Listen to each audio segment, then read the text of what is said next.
Oke. Ini kami dari Universitas Bantara. Mau izin wawancara, apa boleh kan? Ya, monggo, boleh. Sebelumnya perkenalkan, nama saya Muhammad Reza Maulana Putra. Saya Rinda Ayu Pertiwi. Saya Anissa Asduriani. Saya Jujur Sarjani. Selanjutnya dengan Bapak siapa? Saya Ferry Kurniawan. Ini usahanya apa? Usahanya batik Diajeng. Batik Diajeng Solo. Langsung ke pertanyaannya. Silakan. Apa manfaat penggunaan teknologi informasi dalam penjualan, pencatatan, dan promosi di batik? Oh, kalau dalam penjualan ataupun pencatatan, sejak awal batik Diajeng itu sudah online. Jadi sejak berdiri 2011, dulu kita sudah jualan lewat Toko Bagus, tokobagus.com. Sekarang udah nggak ada. Terus bineka.com, sekarang juga udah nggak ada. Berniaga.com, sekarang juga udah nggak ada. Semuanya merger ke Tokopedia kan itu. Nah, akun kita hari ini fokusnya di Tokopedia sama TikTok Shop gitu. Jadi sejak 2011 sampai sekarang kita jualannya di online semua. Jadi kalau apa manfaatnya? Ya hampir 100% penjualan kita semuanya lewat e-commerce gitu ya. Kemudian perangkat teknologi apa saja yang digunakan dalam menjalankan usaha toko batik? Perangkat teknologi ya, laptop pasti ya. Zaman dulu kita pakai, kalau dulu masih banyak pakai laptop. Android belum kayak sekarang. Jadi laptop sampai hari ini masih dipakai. Terus kalau sekarang lebih banyak menggunakan gadget Android. Jadi lebih banyak gadget Android. Kemudian kalau untuk pengambilan foto kita pakai perangkatnya, sebut merek apa ya? Nah, kita pakai kayak Apple untuk pengambilan foto video.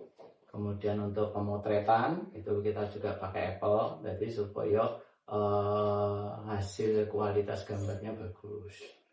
Kemudian bagaimana pengaruh teknologi informasi terhadap peningkatan penjualan dan jangkauan pasar batik?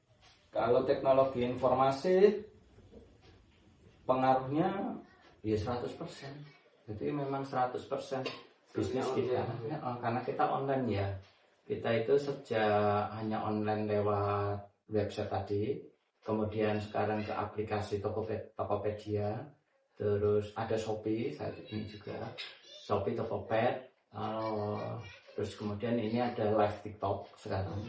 Live TikTok itu kita menggunakan afiliator hari ini. Jadi untuk penjualan eceran kita sudah menggunakan afiliator, sedangkan untuk penjualan by pesanan kita menggunakan Meta Ads yang kita masukkan ke form kita. Terus nanti kita tindak lanjutnya juga by teknologi informasi, kita komunikasi lewat WA. Sekarang udah email udah jarang ya, jadi kita sudah pakai WA untuk mengirim desain-desain yang mereka pesan sampai deal selesai kayak gitu. Itu pasti kita menggunakan itu semuanya full. Sebenarnya teknologi informasinya full di semua manajerial kita, dari hulu sampai hilir semuanya pakai. Selanjutnya, bagaimana cara Bapak mengikuti perkembangan teknologi dan tren batik agar tetap diminati konsumen? Jadi batik itu kan selera ya. Jadi batik itu kan asalnya itu kan produk selera. Kain sama aja semuanya, jahit itu sama aja semua, yang membedakan adalah desainnya. Jadi kalau kami di Batik Diajeng sejak awal kita itu memang produsen motif. Jadi bukan sekedar produsen batiknya, tapi kita produsen motifnya. Pabriknya bisa siapa aja, bisa di mana aja, maksudnya kita makon kemana aja bisa. Cuman motifnya itu punya kita. Nah, karena motifnya itu punya kita, jadi pembuatan motif dulu manual, saya manual, di-scan, masukkan Photoshop, edit, warna, kemudian kita masukkan Corel lagi. Itu kan ada aplikasi ya, 2 aplikasi yang kita gunakan, base-nya komputer semua. Terus nomor 2, hari ini kita mulai berkembang ke sini, ada namanya AI. Nah, kita menggunakan artificial intelligence kita gunakan untuk membuat motif baru.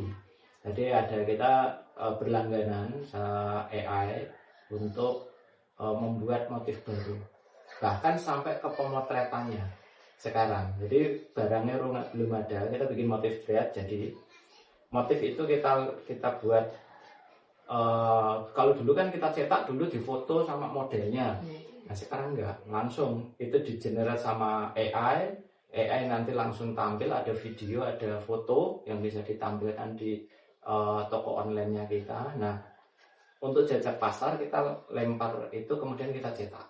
Nah, jadi barangnya belum ada, tapi kita sudah bisa tampilkan sereal mungkin. Itu bantuan. Hari ini kita menggunakan AI untuk menarasikan apa yang kita mau. Karena batik kita itu kan batik yang bercerita. Jadi setiap kita, contoh gini, kami akan membuat batik bermotif burung Garuda yang berkombinasi 3 warna. Warnanya itu lebih ke soft green, berarti kan nanti green nanti kemana. Nah itu AI yang mikir. Nah kita bikin promnya nanti muncul. Nah setelah itu baru kita mastering di tempat kita. Nah masteringnya masih manual.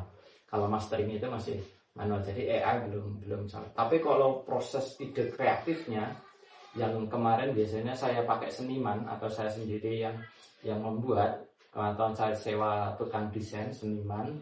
Nah sekarang enggak, itu hampir 50% sudah digantikan AI.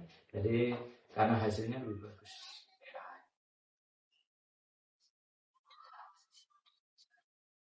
Usaha toko batik untuk mengelola stok dan penjualan. Data yang apa tadi?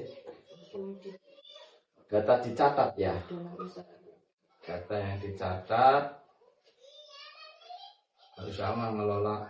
Dalam mengelola kita ada kategori ya. Mungkin yang dimaksud SKO ya.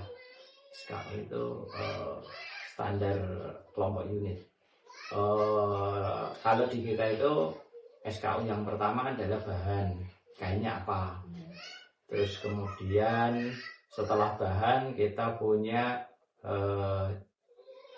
kalau kain atau baju. Jadi kita cuma ada 2 kain sama baju jadi. Baju jadi pun hanya baju cowok, baju cewek kita enggak ready. Kita harus kita jualnya enak kain soalnya.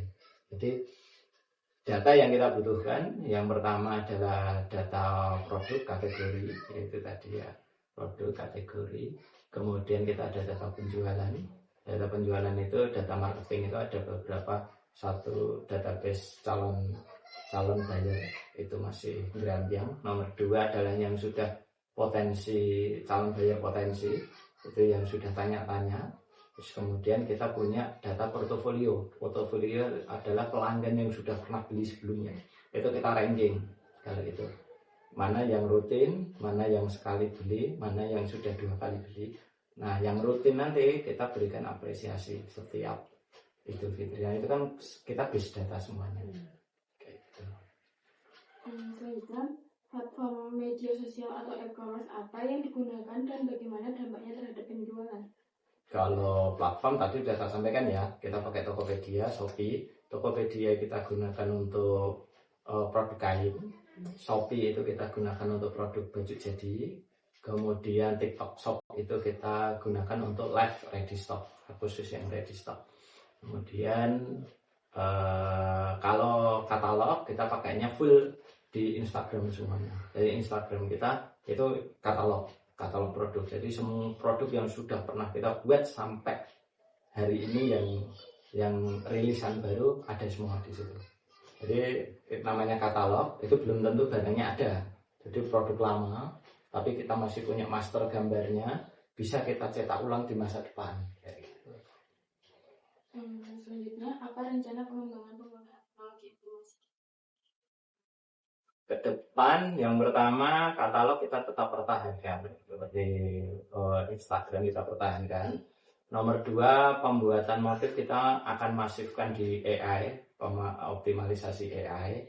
Jadi itu kita saat ini sedang kita upgrade ke dia bisa membantu kita lebih banyak lagi. Nah, jadi kalau kemarin kan mulai dari gratisan, terus sekarang bayar sedikit. Nah, ke depan itu akan lebih banyak kita eksplorasi, dan yang terakhir adalah customer online, customer service online. Itu juga kita pendekatan dengan AI juga. Jadi supaya saya nggak perlu balas di satu-satu. Nah, itu nanti closing salesnya nanti dari AI juga.